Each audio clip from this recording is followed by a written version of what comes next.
welcome back our esteemed viewers. We are still on the topic, the science of gratitude. Before we went on the short break, Dr. Ibrahim Doba was discussing the science behind being grateful, showing gratitude, and his support. And he mentioned that there are 7 benefits scientifically proven to be the benefits of gratitude. And we took 2 out of the 7, and he explained it explicitly. Doctor, sir, what is the third one from the 7 benefits of gratitude according to science? The third one is that it improves physical health. There is this very reputable journal in the field of psychology called Personality and Individual Differences. Personality and individual differences. I remember when I was in graduate school, I liked to read papers from the journal. A paper was published there in 2012 that says grateful people are healthier and report fewer aches and pains. Yes. After 15 years of research, we know that gratitude is a key to psychological well-being. Greater Good at UC Berkeley wrote, gratitude can make people happier, improve their relationships, and potentially even counteract depression and suicidal thoughts. But might the benefits of gratitude go beyond that? Could gratitude be good for your physical health too? It's asked and then answered in the affirmative. So we know before the discussion about the physical health, we know that gratitude is good for our emotions, But when this study was done in 2012, we also realized that it is good for physical well-being too, like headaches, like other pains. When you are grateful, you experience fewer and fewer pains. Yes. So that is the third benefit of gratitude. The fourth one is that it improves psychological well-being and happiness. Yes, your emotions are better. You have more positive outlook towards life. I used to have a friend when we were doing the masters in psychology together. My friend was always happy, no matter what. You know why? Because whatever happens to him, he says Alhamdulillah. MashaAllah. Yes, he says Alhamdulillah, which, humbles me. Both of us, we didn't have much when we were doing this master's degree. And he would say, Alhamdulillah. Even when he lost his friend, his closest friend, In fact, at a point, the friend became his supporter. He was the one sending money to him. Yeah. And he died while we were still in school. But my friend just prayed for him. I said, Alhamdulillah. Let me support you, Doctor, regarding this one always taking all situation to be good to him, and always being grateful in every situation. This hadith by Imam al-Bukhari, where Rasulullah said, "Ajaban li amri al-Muslim." How amazing is the affair of a believer? Why? Innal amra kullahu lahu khayr. Everything that happens to him is the best for him. In asabahu sarra, if something good happened to him, shakar, he will say Alhamdulillah, he will become grateful. And also fakana khayr, and that is the best for him.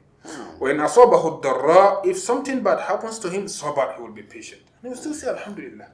Fakana khayrullah. Islam says, and that is the best for him. So, and you can't find these two, you can't find these two sifa, these two quality of being able to manage situations and still remain grateful, whether it's favorable or not favorable, except in a true believer. So somebody who has this trait is a believer. Because ingratitude is, Allah equated it to kufr. Exactly. Because it's a la in shakartum la zidannakum wa la in kafartum inna adabi la shadid. If you don't show gratitude, yes, exactly, you are going to be punished. Who does Allah punish? Mashallah. So gratitude is very, very, very important, and this is supported. No. The fact that it gives you psychological well-being is supported by Amy Morin, a psychotherapist, who wrote that ranging from envy and resentment to frustration and regret, gratitude reduces all this. She quoted Robert Emmons that I mentioned earlier, a leading gratitude researcher. Actually, he's the leading, not a leading. He's the leading gratitude researcher in the world. Everybody knows him. Has conducted multiple studies on the link between gratitude and well-being. His research confirms that gratitude effectively increases happiness and reduces depression. So when you are depressed or somebody you know is depressed, you recommend gratitude to the person. It's likely that that person will improve. Yeah, there are some rituals you can do to gratitude rituals you can do to improve your psychological well-being. We'll talk about that later. Exactly. And that one can be effected for you to, just like what you said, to help him being grateful or show gratitude by reminding him of other favors that Allah has bestowed upon him, even though you lose this one. And it's actually, oh wow, I didn't know I have been blessed like this. Why should I even be sad of what Allah has destined? Alhamdulillah. I don't want to get there, exactly, sir. Yeah. And the fifth one. And the fifth one, it's improve sleep. No.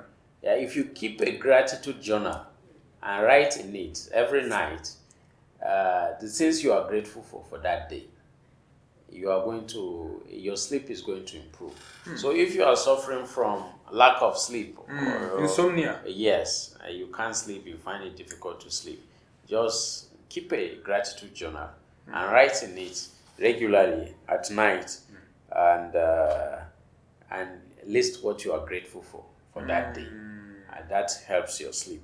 According to a study in 2011 published in Applied Psychology, Health and Well-being. Now, the sixth one is that it increases confidence, self-esteem. A study was done with athletes, and it was discovered that those who are more grateful, who rated higher on the gratitude scale, had more self-esteem.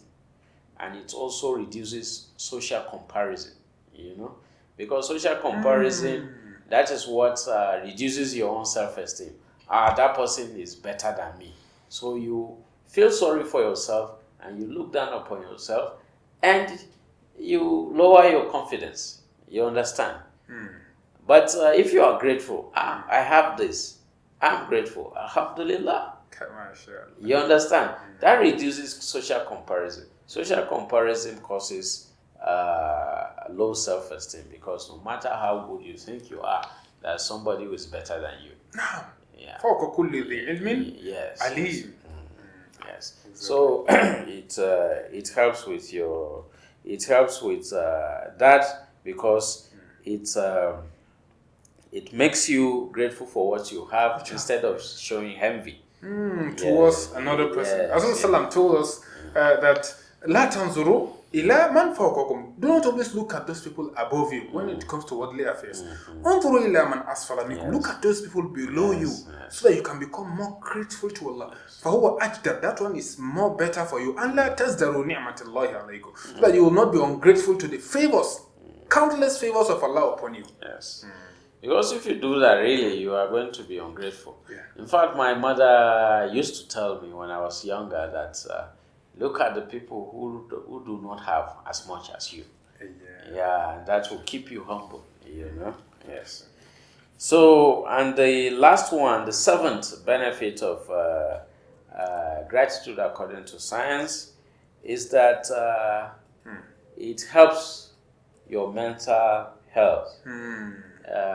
For example, there was a study done among people who have witnessed September 11. There is this PTSD, post-traumatic stress disorder. So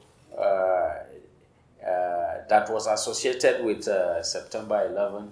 Those who rated higher on gratitude suffer less of PTSD.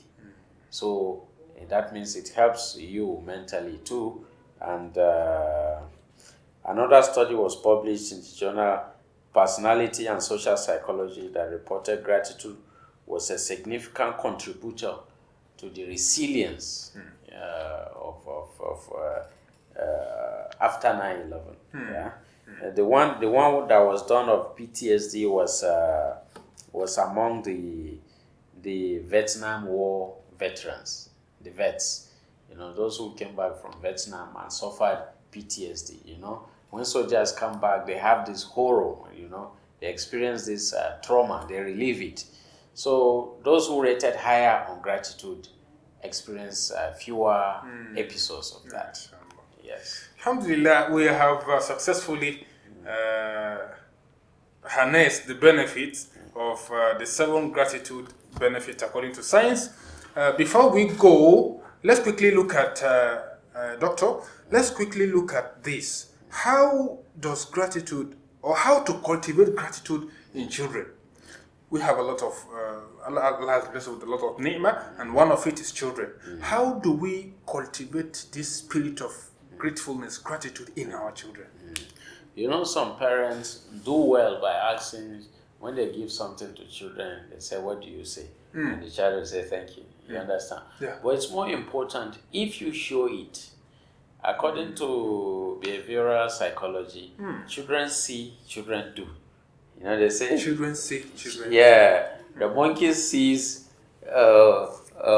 monkey does, or monkey sees, monkey do. Yeah. So if you are more grateful yourself, the children will learn from them. My son, please pick me, give me that thing. Okay. And he brings it, and you say, thank you. You understand? He hears you saying thank you on the phone. He sees you saying thank you to the mother for the food. Exactly. Which is very hard these days. So children will copy. They will integrate, they will internalize that. For example, when I had only a son, and I have 2 children, when I had only a child, when we finish eating, we'll take the plate and we'll be singing to the kitchen to thank the mother, to say, thank you, mama, thank you, So, in order to cultivate that. And also, how to help children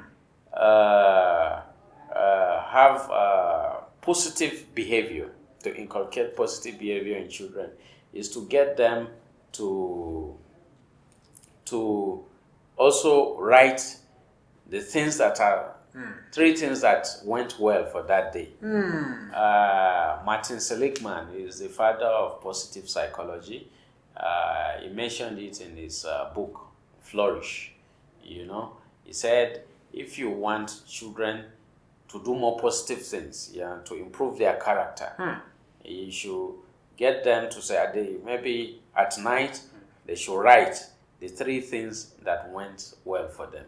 Maybe they answered a question in class, or they did their homework, or they did something good. They call it a random act of kindness. That is in the field of psychology. But in Islam, we call it charity. You can give something to somebody. So if you do that, and a child says, okay, I did this. Maybe I answered a question in class, and the teacher commended me. Then you ask the child, why did that happen? And the child will say, well, maybe because I paid attention. And because I paid attention, I was able to answer the question. Then the child will associate that thing he did to this positive outcome, and you do more of it. Exactly. Yes. Why? Let them not do it subconsciously. Let them know why. Yes. Alhamdulillah. Yes. That's beautiful. Finally, our viewers, before we go, let's tap from the this one also. How does gratitude reform children with misbehavioral attitude, like children who has this attitude, maybe anger issues or the rest? How does gratitude help them? It's a special case. Yes. Because we said automatically when you are grateful, some of these things, even spontaneously, the gratitude elicits them. You know. But like I mentioned about asking the children 3 things that went well that day, if you do it for 1 week, the effects will last months. You understand? The children will be focused on doing positive things. You know, To have something to write for. Yes, we focus To write on doing, about. yes, and it becomes part of them, so they don't have time to engage in unfavorable behavior. Yes. Alhamdulillah. Alhamdulillah. We're grateful for this discussion and for the lessons we've learned so far. I'm sure our audience are overwhelmed with the power and the science of gratitude. We say Jazakallah khairan, sir, Doctor, for the benevolence and the ocean of knowledge you've shared with us. Ask Allah to make it easy for us to implement it in our life and to make us or count us among His grateful servant, as He says in Quran, وَقَلِيلٌ مِنْ عِبَادِيَ الشَّكُورِ. Only few out of my servants are grateful. We ask Allah to count us among the grateful ones. That's why the Prophet ﷺ says, Allahumma inni ala dhikrika wa shukrika wa husni ibadatik. Oh Allah, make me among those who are grateful to you. So we ask Allah to make us among His servants who are grateful to Him all the time, in favorable situation, in unfavorable situation. And we ask Him to grant all of us eternal bliss and the blessings of this world also. We have come to the end of our discussion, our esteemed viewers. We're grateful to our discussant and our prolific writer and speaker, Dr. Ibrahim Doba. We ask Allah to preserve him for us. Thank you for being there. We hope you will join us, inshallah, in our next episode. That's episode 11, where we'll be discussing about want to be instantly competent. If you want to be competent instantly without going through any stress, we hope to see you there in our next episode. Jazakallah khairan. Wassalamu alaikum wa rahmatullahi.